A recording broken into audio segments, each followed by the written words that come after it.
let's go ahead and get into this, all right? So this is what started, right? So Andrew Tate wrote this tweet here, right, where he describes monogamy as not natural for men. And he kind of goes through how monogamy is a lie, right? This whole thing, which feel free to read it if you guys want. But basically, I sum it up here. I go 100% facts. Most men are monogamous out of necessity, not choice, to secure a partner due to their limited value. If you choose monogamy, own it, but don't pretend it's a moral stance when it's really about maintaining sexual access to a woman who would leave if you pursued polygamy. Right? Because that's how a lot of these guys fucking cope, right? Like, oh yeah, I'm monogamous because I want to be. Shut the fuck up. Most of you motherfuckers are not monogamous because you want to be. Most of you guys are monogamous out of necessity because if you were to get caught by your wife, she would leave your ass, okay? And a lot of these trad cucks don't want to admit that, right? So, Matt Walsh, right, responds. And he says, polygamy is savage and primitive and has always been widely rejected in civilized Western society. People on both the right and the left are trying to drag the West into barbarism these days. We must reject it. Right? Because he's responding to my 100% facts thing on Andrew Tate's thing. Then, I responded to him and I said this. Matt, you can't even stand up to Jews that own the network you work for as they push propaganda to continue bombing kids in Gaza. That's real barbarism. I'd be happy to debate you on this if you like. All right, so I cooked this nigga, bro. Come on, man.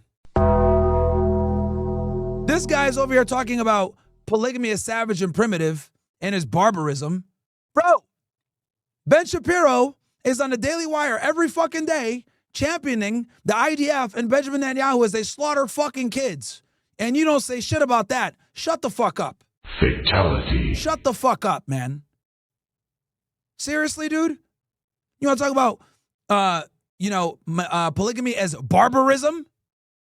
Get the fuck out of here, Matt. Anyway. So he responds to my comment about his boss literally enabling a genocide. And he goes, Myron, you can't even defend your own promotion of polygamy without immediately pivoting to the Jews the second anyone challenges you. It's tiresome and lame. Now try to explain why the West should embrace the family formation practices of primitive societies and try to do it without talking about them boys. Let's see if you can pull that off. Well, Matt clearly doesn't know who the fuck he's talking to. Your boss cheers bombing kids, yet you call polygamy a threat to civilization. Hypocrite. Men must control their lives, not let women dictate terms. You're clueless about today's sexual marketplace, stuck in a 1955 fantasy. Modern women are incentivized to ruin men. 80% of divorces are initiated by women, 90% of alimony is paid by men, and 90% of child custody goes to women. The solution? Men must level up to where polygamy is a choice, not desperation, so women fear losing them. I teach men how to gain that leverage. You tradcons are blind to 2025 realities, peddling obsolete monogamy-first nonsense. Men need power in relationships. Make your woman terrified of losing you while killing her incentive to leave. Anything less, and you're screwed. Look at Crowder, your tradcon podcaster colleague. His devout Christian wife nearly destroyed him because he thought it was still 1955. Even your colleagues can't live your monogamy dream. Wake up, it's 2025. So, dude, these guys aren't living in reality, chat. And this is why I tell you guys all the time, be very fucking cautious when getting advice from these guys, because they don't understand your experiences, right? I'm sorry, but these dudes simply don't get it, bro. They really don't. They really don't. Let's go ahead and go to Matt Walsh's video here. Hold on one second, ninjas. Let me see what do we got here.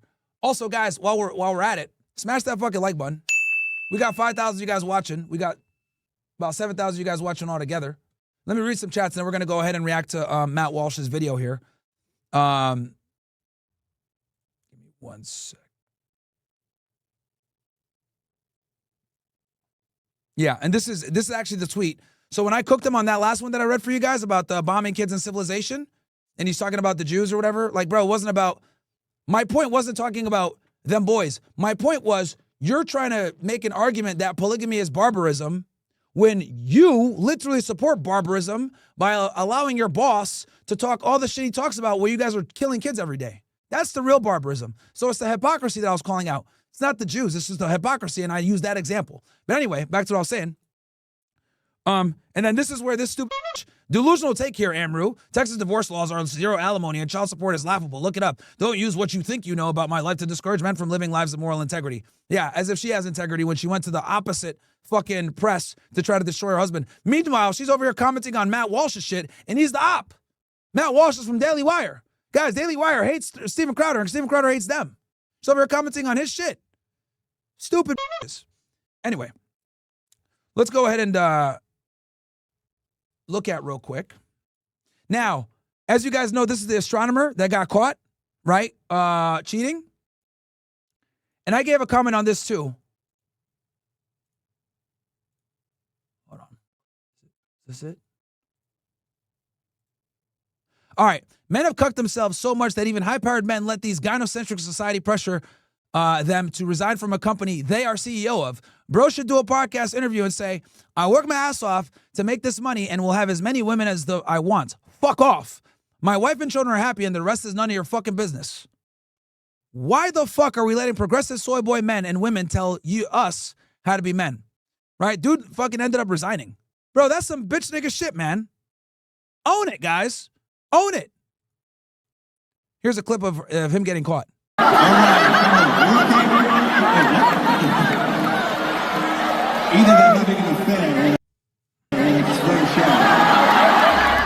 Tech company Astronomer has confirmed it is investigating the fallout from a viral video that shows a couple ducking away from the kiss cam at a recent Coldplay concert. Yeah, he shouldn't have done that. If he had just stayed there like normal, he would have been fine.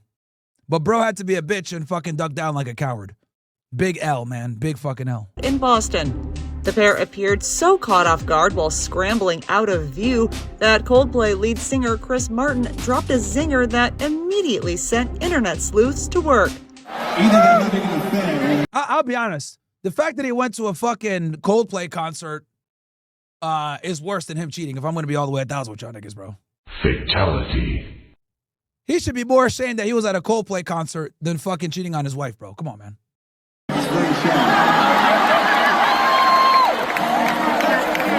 I'm not quite sure what to do. All right. Let's go to Matt Walsh's video here. All right. So the video's named Andrew Tate Thinks Men Should Cheat. Here's my response. Before I get into this video, let me read some of these chats. Adultery is a deeply evil act that causes grave harm to other people. It was the kiss cam seen around the world. As everyone in America and every other country on earth knows by now, the CEO of a tech company called Astronomer, Andy Byron, was caught on the Jumbotron at a Coldplay concert in a romantic embrace with the head of his HR department, Kristen Cabot. Both of them are married, just not to each other, although we can expect that their marital statuses may be rapidly changing after this video went mega viral. All right, chat. I just gave you guys a poll on YouTube. Are you a member of OSS? Please vote. Let's get a number. Let's get an idea of how many people are in the OSS from YouTube. So do me a favor. Massively, massively viral. We haven't seen anything this viral since Hawk Tuah. Okay, this is Hawk Tuah territory. And that's how viral it went over the weekend. And here it is. If somehow you've managed to not see it, I'm going to ruin that streak for you now. Watch. Yeah. Oh, look at these two. All right, come on. You're okay? Oh, what? Yeah, ducking down was the biggest mistake he could have made. If he didn't duck down, they wouldn't. Nobody would have cared. Either they're having an affair or they're just very shy. Absolutely shameful display. It is just shocking and incomprehensible that two people would go to a Coldplay concert. And now I know that a million people have already made that joke, but as a dad, I have... Well, I guess that's where me and Matt Walsh can agree that Coldplay sucks. Fair. No aversion to repeating worn-out jokes. Anyway, as you saw, they were caught cuddling up to each other and then panicked when the camera panned to them Andy hit the deck like somebody just threw a grenade. Kristen turned away and covered her face, but it was too late. I mean, the train had left the station along with half of their net worth in the divorce settlements. Granted, there is no good way to react when you end up on the Jumbotron at a Coldplay concert hugging the coworker you're having an affair with. But of all the bad options, these two chose the absolute worst one. Now, if only they'd practiced improv or something. Hey, shout out to Merkius with the 5 gifted. Appreciate you, my friend. Then they might have thought to pretend like Kristen was choking and Andy was doing the Heimlich.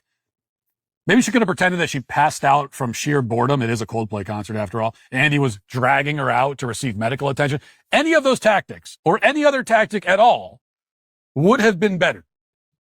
Now, I'm making jokes, and so is the rest of the planet. And rightfully so. These two did something evil and shameful, and they did it brazenly in public in an arena surrounded by thousands of people. And now they're experiencing the consequences. And there is something incredibly absurd about the whole thing, which makes the jokes justified and inevitable, if not perhaps very nice. But I find it interesting that Matt Walsh says that this is, evil, deplorable, blah, blah, blah. When he works for the Daily Wire, which is a propaganda machine, which daily reinforces the genocide going on in Gaza, and he won't speak out against that. He cares more about some CEO fucking some old ugly from his HR department than his boss, who is literally propagating, encouraging, and pushing out propaganda for a foreign nation as they continue to fucking bomb kids. Isn't that wild? I just find that interesting, because if you want to go ahead and take this moral high ground like he's trying to do right now, I think kids getting blown up in Gaza is way worse than some fucking astronomer nigga banging a 2 out of 10. But that's just me. In all the mockery, we should not lose sight of the fact that we're talking about adultery, and adultery is incredibly harmful and deeply wicked. That's why when this first went viral, I responded on X with a take that will surprise nobody in my audience. I said that adultery ought to be against the law. There should be not just personal and professional, but legal repercussions as well. This is the kind of statement that shocks and appalls the modern mind, but would not have shocked or appalled anyone in the world until very recently. Laws against adultery were commonplace for centuries everywhere. And I'm not saying that we should criminalize adultery solely. I'm actually not opposed to that. So, hot take here. I'm actually not opposed to criminalizing adultery. But my thing is, I would say it needs to be where, and this is why I'm so big on being open. I tell girls all the time, I'm never going to be monogamous to you. I think men need to be honest about that. Okay? I believe in polygamy, but I believe in honest polygamy. I don't believe in fucking lying to your spouse or lying to your girlfriend and having other women. However, I'm a realist and I'm pragmatic, and I know men are going to lie. Most men simply don't have the sexual market value to tell women, I'm going to fuck other bitches. It is what it is. So they're going to do it in secret. But I actually wouldn't be opposed to criminalizing adultery. But I only have one contention with that. If we're going to go ahead and criminalize adultery, we need to do it on both ends. The problem here is that women don't pay for adultery. Men do. So as long as we can find out some law where the women get punished just as bad as the men, if not worse, because I would argue when women cheat, it's far more nefarious, then we could come to a middle ground.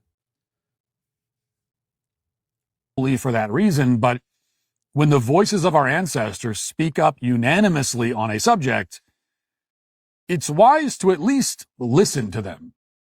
Maybe everybody in the world was wrong for thousands of years until you came along. I mean, it is possible they had. Patriot67, thanks for the 5 gifted. They were wrong about certain on Rumble things, but there's a very good chance that they had a very good reason for approaching things the way they did. In the case of criminalizing adultery, the reason is exceedingly clear. It's quite simple.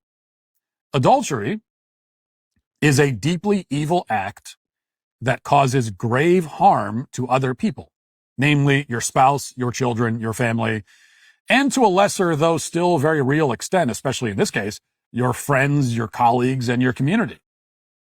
Now, I would argue that if an act is A, deeply evil, which adultery is, and B, it causes grave harm to innocent third parties, which adultery clearly does, then by definition, it should be illegal. Laws quite literally exist to prohibit such behavior. which is why I could provide a laundry list of things that are an order of magnitude less harmful than adultery that are nonetheless illegal and should be. Things like shoplifting, littering, obvious examples, but even something like assault, walking up to a stranger and punching him in the face is clearly, in my mind, less evil and usually less harmful than adultery. With adultery, you're destroying the lives of the people closest to you in the world. With the punch in the face in this example, you're causing probably temporary physical damage to a stranger. So if the latter is obviously illegal, then how much more obvious is it, or should it be, for the former? In any case, this is what I wanted to talk about for our daily cancellation. And I guess I already have talked about it for a while at this point. But the conversation took an interesting turn because of some of the feedback to my post. A number of men, including some prominent ones, responded that my idea is bad, not because adultery is okay universally, but because No, that's not what happened. He responded to me and Andrew Tate first. Why is bro lying, bro? He responded to me and Andrew Tate, and I showed you guys the receipts on X. That's what prompted him to do this video when we said that monogamy is a fucking lie. it's okay specifically for men. This is the point that Andrew Tate made in a reply to me on X. It's worth responding in some depth because his perspective on marriage and family life has proven, we must admit, quite appealing to a large number of young men. And I think that Yes, because it's honest and it aligns with our biology. is a very troubling thing because his perspective on this topic is wrong, and I'll explain why. So here's Andrew Tate reading, quote, "Great way to put the nail in marriage's coffin. Nobody gets married anymore because of women like her. Men are men, always have been and will be. He's allowed, she isn't. Telling men if they touch another girl at any point in their lives equals financial decimation is why nobody gets married anymore." That's true. There's the juice ain't worth the squeeze, Matt. Now, I responded and said, I disagree. Loyalty and integrity are essential virtues for a man. If you make a vow before God, you keep it. Sneaking around with another woman while your wife is at home with your children is a violation of the promise you made to her and to God, and therefore unmanly and weak. Yo, these Stratcons love to virtue signal, right? And say, oh, like, you made a covenant by God. Look, I understand that there's a religious aspect to this. But it's not the men that are ending the relationships. It's not the men that are initiating the divorce. It's not the men that are pushing for the alimony. It's the women. And the fucking Stratcons don't understand this. They still think it's fucking 1955, bro. These guys are stuck in a fucking time machine, man. 4 sons and raise them to always keep the promises. Never make a promise you don't intend to keep. This is fundamental. Now, Tate had another rebuttal. He wrote, agreed on this point about teaching our sons to keep the promises, which is why any man with a brain doesn't hand over keys to his castle to a misandric legal system and over-emotional, unchecked females. The world's changed, Matt. Women are a fraction of what they were. Telling men to just get married and just be loyal gets men wrecked. The only way they hold the relationship together is to give up any ounce of masculinity. Living hell. That's absolutely true. The smartest move on the chessboard for a man now is to get rich and have as many children as he wants or as many women as he wants and take care of them all. Second world, avoid first world courts. Own your empire and women will respect you in return for their provision. 4 sons isn't bad. I have more, and I always will. Ha! And no woman can steal my hundreds of millions. Marriage is suicide. Feminists built a world where females have no duty as wives and every possibility to destroy you. If you can't change the game, win the game. See, now, again, I know some of you guys are not going to like this response by Andrew, right? I get it. I got a lot of people that watch me that are devout Christians, devout Muslims, devout Jews, where you guys believe in monogamy, right? And you guys take it seriously. That's fine. I completely understand that. But again, we cannot play the game with 1955 rules when it's 2025. Unfortunately, the West has made it where this is not a good deal for you when you take on a significant amount of risk doing this shit. And this is a blind spot from the Stratcons that they just simply don't understand. This isn't about feelings. This is about facts.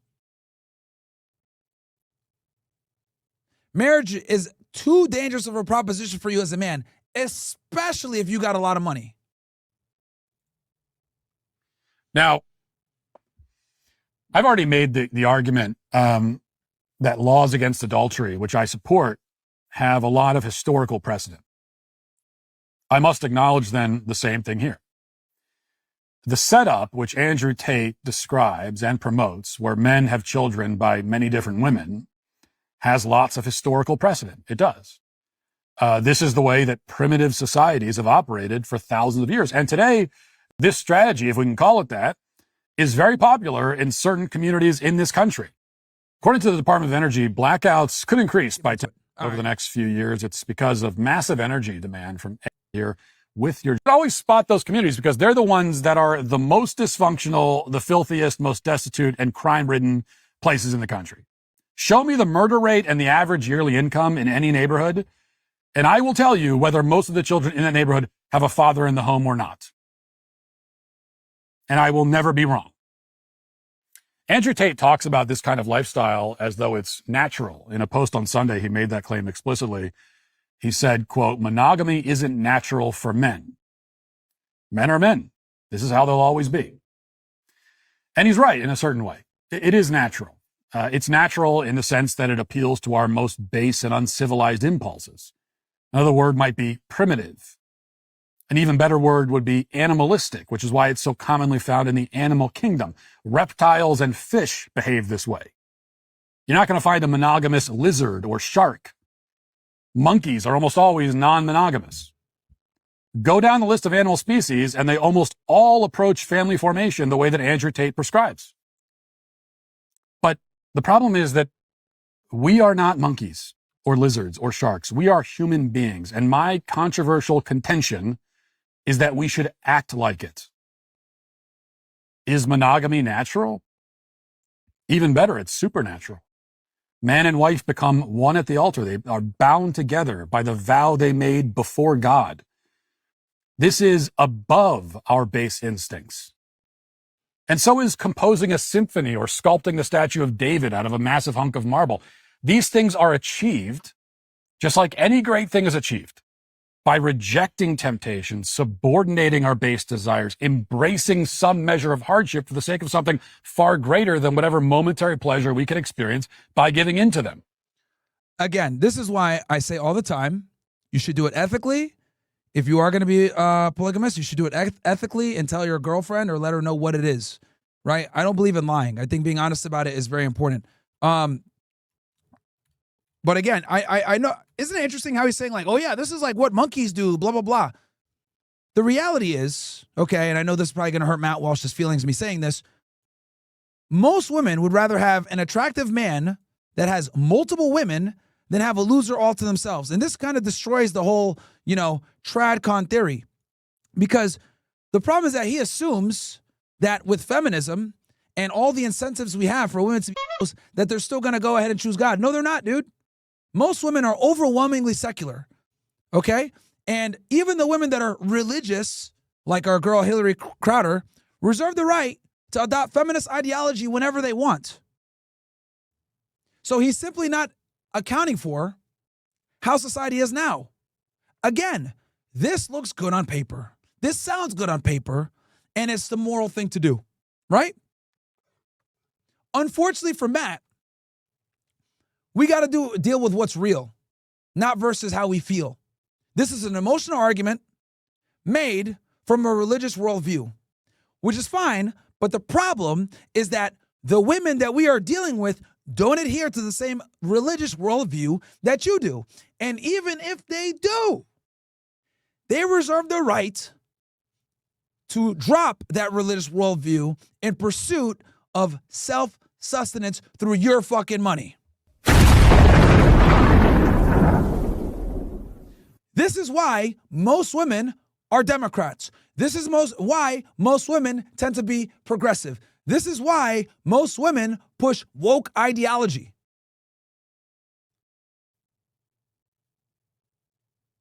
I don't make the rules. I just report them.